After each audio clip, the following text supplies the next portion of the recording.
Perkenalkan, nama aku Aulia Rahmah, mahasiswa dari Fakultas Hukum Angkatan 2024. Teman-teman tahu nggak sih, kalau hari ini aku bakalan ngebahas tentang hukum pidana. Kalian penasaran nggak sih, apa itu hukum pidana? Tujuan hukum pidana? Dan hukum pidana ini mengatur tentang apa sih? Jadi, aku saranin kalian untuk terus nonton video ini. Hukum pidana adalah seperangkat aturan yang mengatur tentang perbuatan-perbuatan yang dianggap melawan hukum dan memberikan sanksi pidana bagi pelakunya. Teman-teman tahu nggak sih tujuan utama dari hukum pidana? Nah, tujuan utama dari hukum pidana itu adalah menjaga ketertiban umum dan melindungi masyarakat dari tindakan-tindakan yang merugikan. Contoh dari perbuatan hukum pidana itu ada korupsi, pencurian, pembunuhan, dan lain-lain. Oh ya teman-teman, hukum pidana itu sendiri terbagi menjadi dua loh. Ada hukum pidana material dan hukum pidana formil. Oh ya teman-teman, tahu nggak sih kalau dalam hukum pidana itu terdapat 3 asas utama.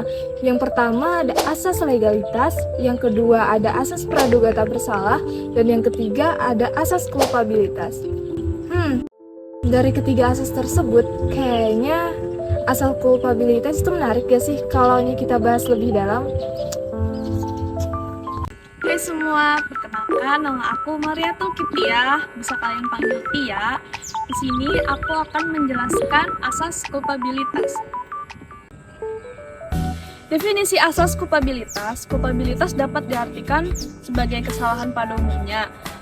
Kesalahan dalam konteks ini tidak seberat kesengajaan, melainkan timbul karena kurang berhati-hati, sehingga akibat yang tidak disengaja terjadi.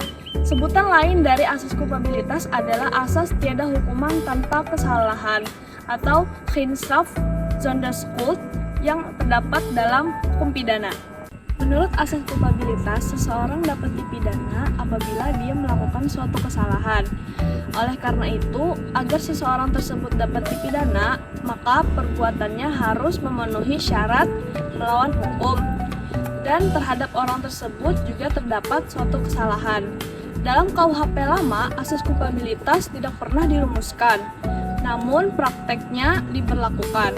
Nah, dalam KUHP baru, asas kulpabilitas ini diatur secara eksplisit dalam pasal 36 ayat 1 yang merumuskan bahwa setiap orang hanya dapat dimintai pertanggungjawaban atas tindak pidana yang dilakukan dengan sengaja atau karena kealpaan.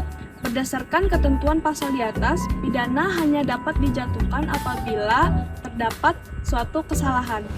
Oh ya, sebelum membahas lebih lanjut mengenai kasus apa yang akan kami ambil, izinkan saya memperkenalkan diri terlebih dahulu. Perkenalkan, nama saya Elia Melia dari Program Studi Ilmu Hukum Fakultas Hukum Universitas Lambung Mangkurat Angkatan 2024. Dari sekian banyaknya kasus, ada salah satu kasus yang menarik perhatian kami nih. Kira-kira apa ya? Penasaran nggak? Yuk kita simak sama-sama. Pastinya hal-hal mengerikan tak terduga bisa menghampiri siapa saja tanpa mengenal waktu dan tempat. Seperti kasus kecelakaan tunggal sekaligus beruntun di daerah Cianjur, Jawa Barat. Dilansir dari pojok1.id, insiden tersebut terjadi pada hari Sabtu tanggal 15 Maret tahun 2025 pada pukul 5:20 waktu Indonesia Barat di kawasan Jalan Raya Cugenang, Cianjur. Pada mulanya, kecelakaan tersebut merupakan kecelakaan tunggal, yang dimana sang supir mengantuk hingga truk muatan yang dikendarainya mengalami ketidakstabilan dan pada akhirnya menabrak pembatas jalan. Nah, tak lama setelah insiden tunggal tadi terjadi, disusul oleh kecelakaan beruntun yang disebabkan oleh sebuah truk yang mengalami remblong di tengah kemacetan yang terjadi, hingga menghantam sejumlah kendaraan di tempat perkara. Akibat dari dua kasus tersebut, salah satu orang meninggal dunia, dan diketahui bahwa korban kecelakaan yang tewas adalah supir yang sebelumnya mengalami kecelakaan tunggal. Di sisi lain, para pengendara yang terlibat dilarikan ke puskesmas terdekat. Lalu, apa ya kaitan dari kronologi tersebut dengan asas kulpabilitas ini? Jadi begini, pada asas kulpabilitas dijelaskan bahwa di mana ada kesalahan, maka harus ada pertanggungjawaban. Kami berasumsi bahwa adanya kealpaan si supir satu mengalami ngantuk selama perjalanan yang dimana harusnya si supir tersebut istirahat walaupun sebentar, daripada terjadi hal yang tidak diinginkan. Kemudian si supir 2, yang memang mempunyai tanggung jawab atau kewajiban untuk memeriksa transportasinya sebelum bepergian. Dan dari peristiwa tersebut, si supir 2 dapat jerat dengan pasal kelalaian yang mengakibatkan kematian. Pada dasarnya dalam KUHP lama maupun KUHP yang baru mengatur tentang kelalaian yang menyebabkan kematian. Dalam pasal 359 KUHP berbunyi, barang siapa yang karena kesalahannya atau kealpaannya menyebabkan orang lain mati, diancam dengan pidana penjara paling lama 5 tahun atau pidana kurungan paling lama 1 tahun. Dan dalam pasal 474 ayat 3 Undang-Undang Nomor 1 Tahun 2023 yang menyatakan setiap orang yang karena kealpaannya mengakibatkan matinya orang lain dipidana dengan pidana paling lama 5 tahun atau pidana denda paling banyak kategori 5, yaitu sebesar 500 juta.